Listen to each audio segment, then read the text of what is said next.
आप इनको देश का वाइस प्रेसिडेंट बना दो, या हामिद अंसारी बनकर ये कहेगा कि मुसलमान असुरक्षित हैं। आप इनको जम्मू कश्मीर का मुख्यमंत्री बना दो, ये मुफ्ती और अब्दुल्ला बनकर भारत के टुकड़े करने और कश्मीर को भारत का हिस्सा ना मानने की बात करेंगे। आप इनको मेंबर ऑफ पार्लियामेंट बना दो, ये ओवैसी बनकर 15 मिनट में हिंदुओं को काटने की बात करेगा। आप इनको एमएलए बना दो, ये अमनतुल्ला खान और मामन खान बनकर हिंदुओं के सामने षड्यंत्र कर साजिश करेंगे उन्हें मारने की। आप इन्हें कॉर्पोरेटर बना दो, ये ताहिर हुसैन बनकर दिल्ली के दंगे 2020 के करवाएगा। आप इनको एमबीबीएस बना दो, ये अफजल गुरु बनकर सदन पर हमला करेंगे। आप इनको चार्टर्ड अकाउंटेंट बना दो, ये याकूब मेमन बनकर सीरियल बॉम्ब ब्लास्ट करेगा।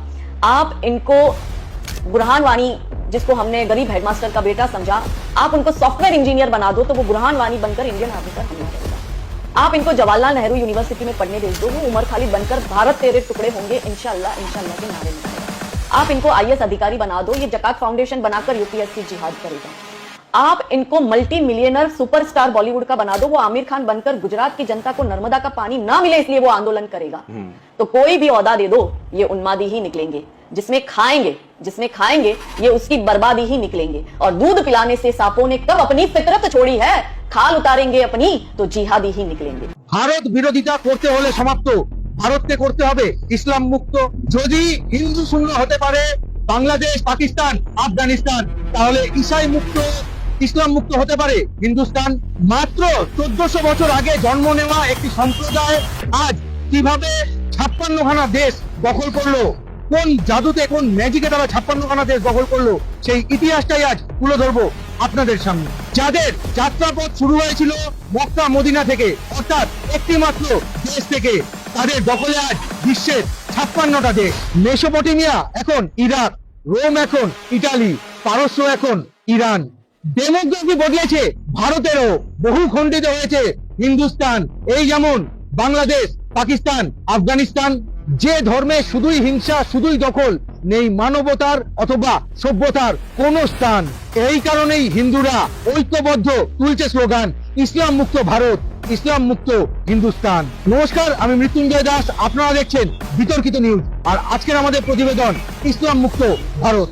और जो इस्लाम मुक्त भारत का वो सपना देख रहा है, अगर उनका बाल बच्चा जिंदा रहा तो 30 साल के बाद देखेगा या 30 करोड़ 60 करोड़ की तादाद में बदलेगा और हिंदुस्तान में हर तरफ इस्लामी अजमत का झंडा लहराएगा।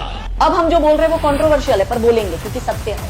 ये आपके भाई कभी नहीं हो सकते, क्योंकि कट्टरता इनमें इनके एजुकेशन के माध्यम से बचपन से ही भर दी जाती है। मदरसे से वो कट्टरता इनमें आती है और इनको 3 स्टेज पर ब्रेन वॉश किया जाता है। पहले इनको कट्टरवाद सिखाया जाता है, फिर इनको अलगाववाद सिखाया जाता है और तीसरी स्टेज पर वो आतंकवादी बनता है, आतंकवाद सिखाया जाता है। যে ধর্মে নেই মানবতা, বাস্তবতা এবং সভ্যতা, আছে শুধুই স্বর্গে যাওয়ার লোভ, 72 হুরের লালসা এবং কাফেরের নামে হত্যা করার হিংস্রতা। মূলত দুটি দেশ যারা বদলে দিতে চায় ভারতবর্ষের ভূত ভবিষ্যৎ এবং বর্তমান ভারতবর্ষের ধর্ম, ভারতবর্ষের ভৌগোলিক অবস্থান। একটি কিছু মৌলবাদী ইসলামিক দেশ এবং সংগঠন, আরেকটি কিছু মৌলবাদী ঈসাই দেশ এবং ঈসাই সংগঠন। বর্তমান পৃথিবীতে মুসলিম সংখ্যাগরিষ্ঠ দেশ 47টি। কিছু দেশের বৃহৎ একটা অংশ মুসলিম, এই হিসেবে মুসলিম দেশের সংখ্যা প্রায় 57টি।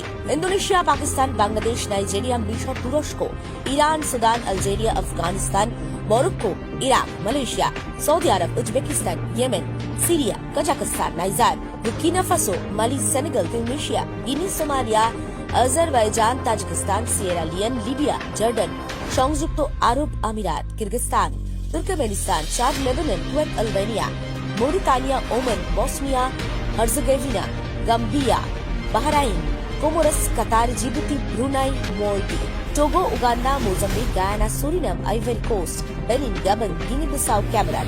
আপনাদেরকে জানিয়ে রাখি 100% মুসলিম জনসংখ্যা সহ মলদ্বীপ দ্বীপপুঞ্জে সব থেকে বেশি মুসলিম রয়েছেন ইন্দোনেশিয়ায়। অধিকাংশ ইতিহাসবিদ মনে করেন ইসলামের উৎপত্তি মক্কা এবং মদিনায় 7ম শতাব্দীর শুরুতে। জানা যায় ইসলামের যিনি নবী তিনি মক্কায় জন্মগ্রহণ করেন এবং 610 খ্রিস্টাব্দে তিনি আল্লাহর কাছ থেকে প্রথম ঐশী লাভ করেন। তিনি মক্কা মদিনায় তার ধর্ম প্রচার শুরু করেন, যেখানে তিনি ইসলামের শিক্ষা প্রচার করেন। মুসলিমরা এই সময়কে ইব্রাহিমীয় নবীদের দ্বারা প্রেরিত মূল ধর্মে ফিরে আসার সময় হিসেবে বিবেচনা করে। মুসলিমরা বিশ্বাস করেন নবীরা সকলেই ঈশ্বরের কাছ থেকে বাণী পেয়েছিলেন। এই বাণীগুলোকে কুরআন বলা হয়, যা ঈশ্বরের পবিত্র গ্রন্থ।